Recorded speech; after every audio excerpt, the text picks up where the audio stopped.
Saudara-saudara, malam ini topik yang ingin saya bahas adalah ketidakberdosaan Kristus. Ini mungkin jarang kita mendengarkan ya topik-topik yang sebenarnya yang fundamental, fondasi yang perlu kita ketahui ya sebagai orang Kristen. Apakah Yesus pernah bersalah, pernah berbuat keliru? Nah, karena itulah topik ini ketidakberdosaan Kristus. Mari kita lihat firman Tuhan dari Ibrani 4 ayat 15. Ya. Ibrani 4 ayat 15 berbunyi demikian ya. Ibrani 4 ayat 15. Sebab imam besar yang kita punya bukanlah imam besar yang tidak dapat turut merasakan kelemahan-kelemahan kita. Sebaliknya sama dengan kita. Ia telah dicobai hanya tidak berdosa. Iman besar itu yang adalah tentu di sini adalah Tuhan Yesus sendiri ya. Kemudian kita lihat lagi satu ayat Ibrani juga 7 ayat 26. Pasal 7 ayat yang ke-26. Nah, sebab iman besar yang demikian yang kita perlukan yaitu yang saleh, saleh sini suci tanpa salah. Nah, ini harmless, tanpa noda, undefiled, tidak tercemar ya, yang terpisah dari orang-orang berdosa dan lebih tinggi daripada tingkat-tingkat surga. Nah, ini adalah mengenai Kristus yang digambarkan, imam besar yang tidak ada dosanya. Nah, saudara, seperti yang telah kita belajar bersama ya, kita telah belajar tentang keilahian Kristus. Nah, kita juga pernah menyinggung mengenai kemanusiaan Kristus, di mana dua sifat ini ya yang dimiliki oleh Yesus sebagai anak manusia, the true man and a true God, ya 100% Allah sejati dan 100% manusia sejati. Nah, kemanusiaannya sekarang kita akan lihat apakah Yesus memang tidak memiliki kesalahan dalam hidupnya? Apakah dia pernah berbuat yang tidak benar? Nah, firman Tuhan tentu yang akan memberi jawab kepada kita, saudara-saudara ya. Banyak orang tidak percaya Yesus sebagai ilahi adalah Allah. Nah, mereka hanya percaya Yesus adalah manusia. Tetapi sekarang kemanusiaannya ini apa? Ada nggak ketidakberdosaannya? Kan gitu. Nah, banyak orang mempertanyakan ini. Ya, selama Yesus hidup di dunia, apakah dia pernah bersalah?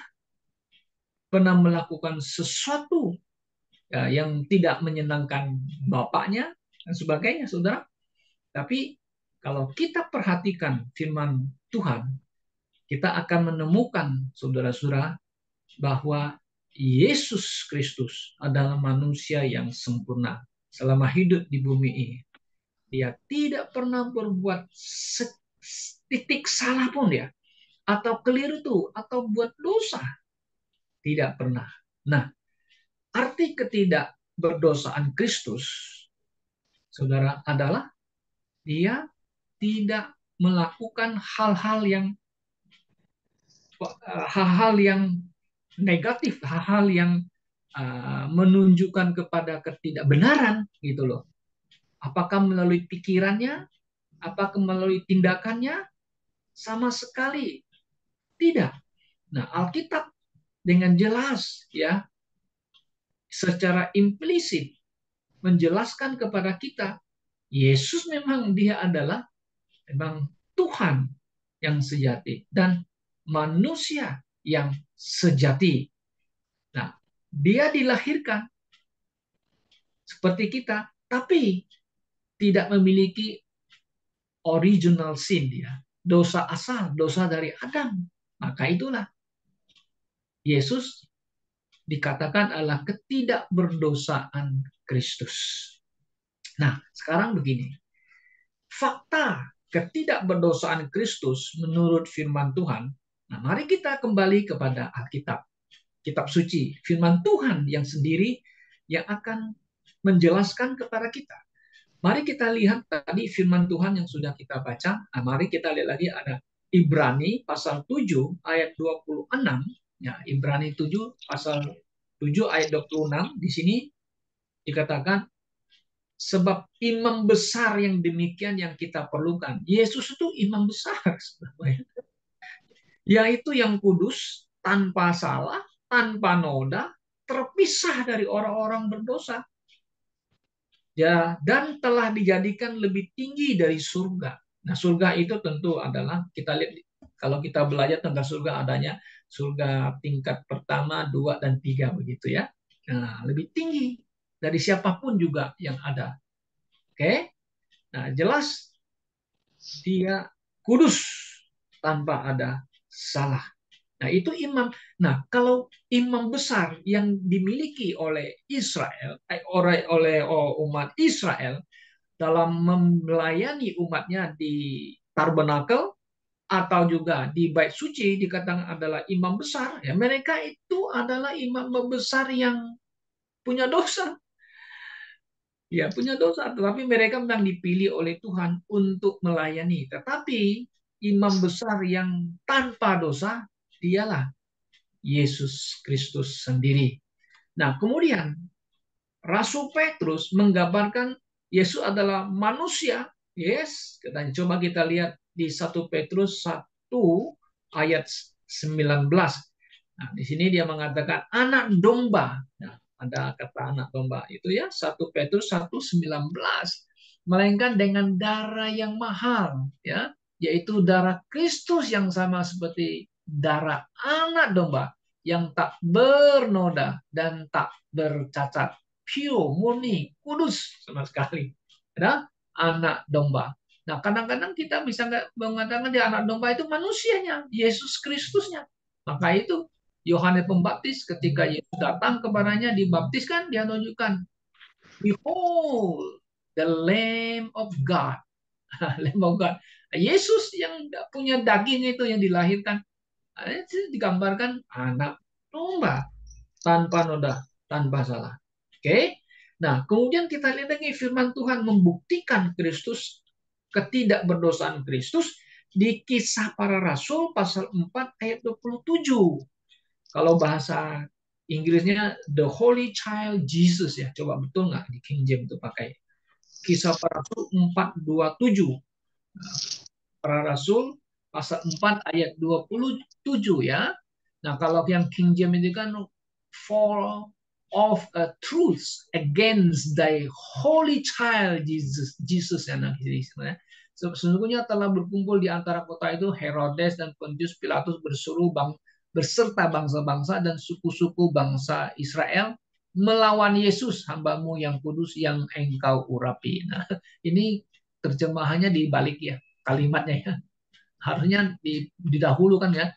Di situ ada for a truth against thy holy child Jesus. Nah, itu holy child Jesus, yes. Waktu dikandung oleh Maria, oh, holy child, the holy son, the highest apa anak yang maha kudus ya, maha tinggi ya. Nah, kemudian ayat 30 coba. Ayat 30. Ulurkanlah tanganmu untuk menyembuh orang dan adakanlah tanda-tanda dan mujizat-mujizat oleh nama Yesus, hambamu yang apa? Kudus. Nah, ada kata the Holy Child Jesus. Kalau yang di sini ya memang agak sedikit beda ya oleh TB ya terjemahannya. By the name of thy holy child Jesus. Kudus Yesus Kristus ya. Nah, saudara yang saya kasih dalam Tuhan. Nah, kalau kita lihat ini firman Tuhan yang mengatakan ya ketidakberurusan dan juga si setan pun mengenal ya. Mengenal. Ini kok saudara, kok setan mengenal Yesus sebagai apa? Oh, dia kenal. Yesus itu siapa loh saudara? Daripada kita manusia. Setan mengenal. Coba kita lihat di Markus pasal 1 ayat 24 ya. the Holy One of God. Nah, coba saudara perhatikan apa yang dikatakan, ya, dinyatakan oleh si setan sendiri kan, ayat yang ke-24. Apa urusanmu dengan kami? Nah, kata kami di sini itu ya setan tuh banyak. Hai Yesus orang Nazaret. Nah, dia sebut Yesus Nazaret. Oh, dia tahu Yesus ini berasal dibesarkan dari Nazaret, bukan Yesus yang lain dari Yerusalem ya. Nah, ini Nazaret. Engkau datang hendak membinasakan kami? Tanda tanya. Aku tahu siapa engkau, yang kudus dari Allah, the Holy One of God, yang kudus dari Allah. Oke, ya itu. Kalau kita lihat juga Lukas pasal 4 ayat 34 juga kalimat yang sama. Setan itu mengenal Yesus itu adalah Sang yang kudus dari Allah. Oke. Nah, jadi saudara yang saya kasih dalam Tuhan Yesus sangat jelas ya. Kemudian Petrus juga mengatakan Kristus tidak berdosa dan juga tidak ditemukan kesalahan di dalam mulutnya. Nah, ini pernyataan Petrus lagi di 1 Petrus pasal 2 ya, pasal 2 ayat 21 ya, dan ayat 22. Oke, nah ayat 22 kita baca. Ia tidak berbuat dosa dan tipu tidak ada dalam mulutnya. Nah, makanya dijelas dari mulut aja dia nggak pernah melakukan dosa, melakukan sesuatu yang nggak benar gitu loh. Nah, kalau biasanya kalau uh, timbul pikiran dari pikiran itu biasanya keluar dari mulut kan. Nah, Yesus sama dalam pikirannya nggak ada timbul setitik noda dosa pun dari Tuhan Yesus sendiri. Nah, karena itu saudara-saudara yang dikasih dalam Tuhan Yesus. Nah, Yesus sebagai manusia, justru dia dijadikan dosa bagi kita, kata Paulus. Kalau saudara baca di 2 Korintus pasal 5 ayat 21, nah ini jangan disalah tafsirkan, saudara. 2 Korintus 5:21, nah, banyak orang mengatakan ini Yesus berdosa ya. Coba ya, dia yang tidak mengenal dosa telah dibuatnya menjadi dosa karena kita, supaya dalam dia kita dibenarkan oleh Allah. Yesus tidak mengenal dosa loh. Tidak ada dosa. Tapi dia dibuatnya menjadi dosa. Kenapa? Dia mati menanggung dosa kita. Dalam tubuhnya dia tanggung dosa kita loh. Dia nggak berdosa. Ya, tapi ini jelas ya. Jangan disalah tafsir ya saudara ya. Yesus punya dosa. Tidak. Itu dosa kita yang ditaruh di dalam Tuhan Yesus Kristus. Oke.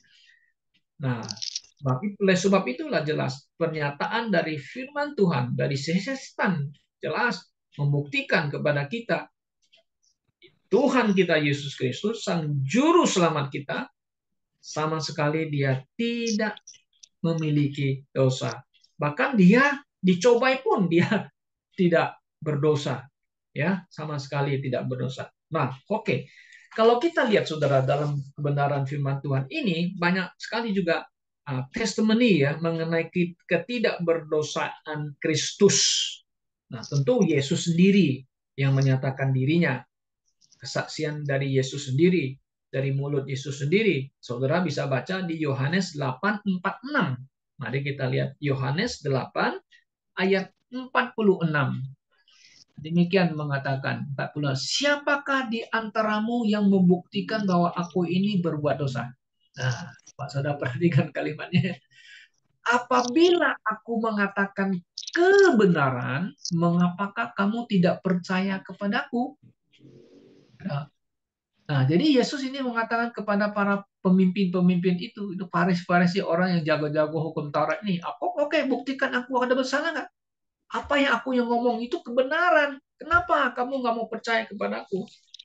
Nah, Yesus sendiri mengatakan dirinya, dia tidak ada mengatakan hal sesuatu yang bisa dibuktikan dia itu seorang yang melakukan dosa. Tidak, sama sekali tidak, saudara-saudara ya. Kemudian, saudara-saudara, kita lihat kesaksian testimoni Pontius Pilatus. Ya, pada waktu Tuhan Yesus dibawa oleh para imam-imam besar karena mereka sudah menyidangkan dan menjatuhkan hukuman mati kepada Kristus, Maka Yesus diserahkan kepada Pilatus untuk diadili. Nah, ketika Pilatus menyelidiki Yesus ini, nah, dia mengatakan kepada orang Farisi, aku tidak menemukan kesalahan sama sekali pada Yesus sendiri. Bagaimana mungkin dia harus dihukum mati? Saudara baca di Yohanes 18 ayat 38. Coba saudara perhatikan di Yohanes 18 ayat 38. Nah, kata Pilatus kepadanya, apakah kebenaran itu? Nah, dia mulai mau tahu apa itu kebenarannya. Sesudah mengatakan demikian, keluarlah Pilatus lagi mendapatkan orang-orang Yahudi dan berkata kepada mereka. Nah, ini pernyataannya ya, Pilatus. Aku tidak mendapati kesalahan apapun padanya. Wah, saudara. Ini statement yang keras. Wah, mereka mulai marah, teriak ya. Oh, dia bersalah, dia bersalah. Dia menghujat Allah. Dia menyamakan dirinya karena disebut dia anak Allah, sama seperti Allah. Maka mereka menuduh dia menghujat Allah. Lepas juga aku tidak mendapatkan kesalahan apapun pada dia. Nah, ini adalah testimoni daripada Pontius Pilatus sendiri di hadapan umat Israel yang menyatakan Yesus bersalah. Nah, ini kan berkontradiktif ya, Pilatus dengan para umat Israel yang menuduh Yesus menghujat Allah sendiri. Nah, kemudian juga saudara, istri Pontius Pilatus, ya, pada waktu Yesus disidangkan dia ada bermimpi malamnya itu ya. Nah, dia bermimpi, bermimpi dan dia kasih tahu kepada suaminya Pilatus, kamu jangan apa-apain orang ini. Nah, itu Matius 27 ayat 17. Coba kita lihat Matius 27 ayat 17. Ya. Matius 27 ayat 17 mengatakan demikian. Ya. Matius pasal 27 ayat 17. Ya. Karena mereka sudah 27 ya, mana? Ayat Matius 27 ayat 17 ya. Oh ya, ayat 19 ya, salah saya. Oke. Ketika Pilatus sedang duduk di kursi pengadilan, istrinya mengirim pesan kepadanya, jangan engkau mencampuri perkara orang benar ini. Ini kan dia mimpi loh. Tentang mimpi Yesus itu orang benar. Sebab karena dia, aku sangat menderita dalam mimpi tadi malam.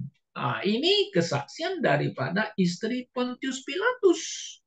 Saudara-saudara, ya. Oke. Tapi akhirnya saudara, Yesus akhirnya dibawa untuk dihukum, disalibkan karena ya permintaan orang Yahudi. Ya, makanya Pilatus mencuci tangannya di hadapan mereka. Aku tidak bersalah kepada darah orang ini. Nah, dia cuci tangannya ya, si Pilatus itu ya. Akhirnya orang-orang Yahudi, biarlah darahnya di kami tanggung sampai ke anak cucu kami. Waduh, ini pernyataan yang sangat-sangat bahaya sekali, saudara. Sangat berisiko, dampaknya besar terhadap umat Israel. Ya, ini menanggung dosa Kristus itu ya. Tapi Yesus waktu disalibkan pun dia berdoa dengan ucapan pertamanya, ya Bapa, ampunilah mereka. Dan itu Yesus luar biasa. Dia masih mohon Bapa mengampuni mereka. Ya. Kemudian saudara-saudara, kita lihat testimoni penyamun yang disalibkan bersama-sama Yesus. Ya, saudara bisa lihat Matius 27 ayat yang berikutnya 19 kah? Apa disalibkan ya 39 ya. Betul ya. Ayat yang mana ada? Penyamin. Oke, 44 ya. Coba 44, 45, 44 ya. Nah, kemudian dia ada mengatakan demikian ya. mengatakan kepada temannya yang lain, dia menunjuk kepada orang ini tidak berbuat salah. Kita ini pantas mati ya, disalibkan. Tapi orang ini tidak. Maka itu dia berkata, ya Tuhan ya, ingatkan akulah jika engkau masuk ke dalam kerajaanmu. Nah, itu pernyataannya itu. Ya, pernyataan penyamun. Dia bersaksi mengenai Yesus kepada teman yang satu itu mencela Yesus itu ya, bahwa orang ini katanya tidak berbuat kesalahan. Ya, tidak buat kesalahan. Itu ayat berapa itu? Di ayat yang saya salah tulis ini ya. Bukan 19 ya. 27 pas Matius 27 tadi.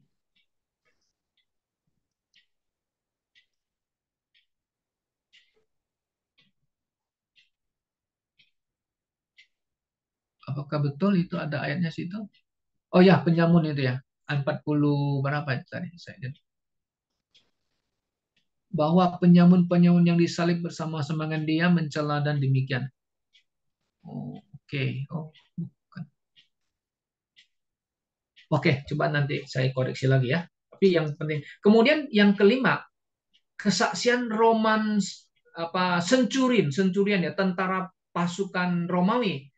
Dia mengatakan Lukas 23 ayat 47. Lukas 23 47.